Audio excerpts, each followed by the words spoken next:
Il y a quelques jours, Jérémy Bellet, qui se présente comme l'ex-amant de Pierre Palmade, a envoyé une lettre d'adieu à ce dernier.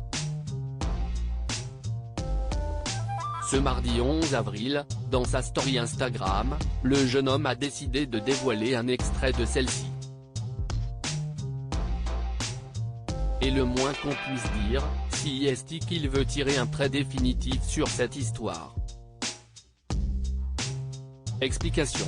Pierre Palmade placé sous contrôle judiciaire depuis le 10 février dernier, l'affaire Pierre Palmade déchaîne les médias.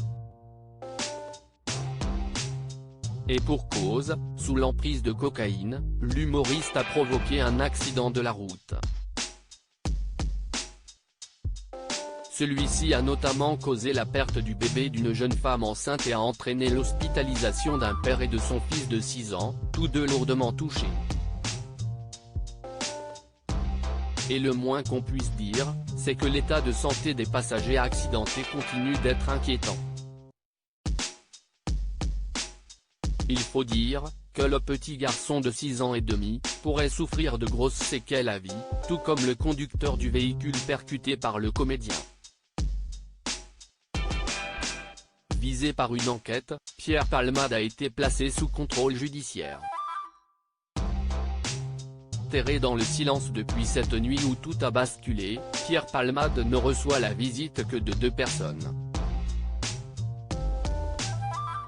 Il s'agit de sa sœur Hélène, chirurgienne dentiste de Bordeaux, et de son avocate Céline Lazec.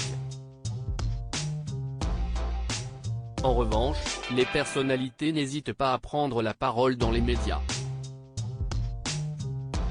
C'était notamment le cas de Muriel Robin, Laurent Ruquier ou encore Michel Larocque et Gilles Alma.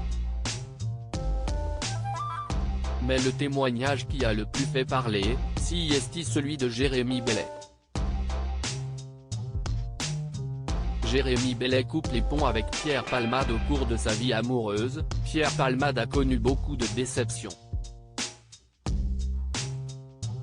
Marié plusieurs années à la chanteuse Véronique Sanson malgré son homosexualité, il a eu quelques compagnons. On pense notamment à Patrick Juvet. Mais l'humoriste a aussi vécu des passions plus méconnues, notamment avec Jérémy Bellet. Et justement, suite à l'accident, ce dernier va rapidement se retrouver au devant des médias. De passage dans Touche pas à mon poste, il explique qu'il a fréquenté l'humoriste pendant un certain temps mais qu'il ne vivait pas avec lui, lorsqu'ils se fréquentaient.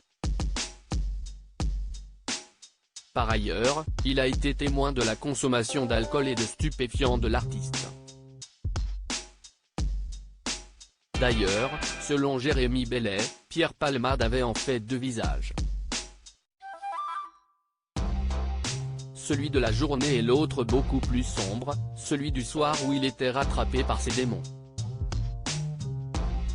Si de cette histoire, il en garde de bons souvenirs, il a décidé d'y mettre un point de finale. En effet, ce lundi 10 avril, il a fait transmettre une lettre d'adieu à l'humoriste par le biais de son avocate. Une lettre bouleversante encore touchée par le drame qu'a causé Pierre Palmade. Jérémy Bellet explique qu'il a mis du temps à mettre des mots sur ce qu'il ressent. Finalement 2 mois après l'accident, il a pu écrire quelques mots. Un écrit sous forme d'au revoir à l'artiste qu'il a tant aimé. À toi Pierre, le cœur serré, je t'écris cette lettre. Il m'aura fallu 2 mois pour arriver à rédiger ces quelques mots qui te sont destinés. Mon Dieu que la vie est dure depuis cette nuit du 10 février 2023. Cette tragédie a bouleversé ta vie, celle de tes proches et aussi la mienne. Elle a plongé une famille dans le deuil et mes pensées ne peuvent se détacher d'elle. De cette affaire je ne suis que le dommage collatéral d'une histoire passée. Jérémy Bellet sur les réseaux sociaux. Des propos bouleversants de la part de Jérémy Bellet. Le reste, seul lui et Pierre Palmade en connaissent le contenu.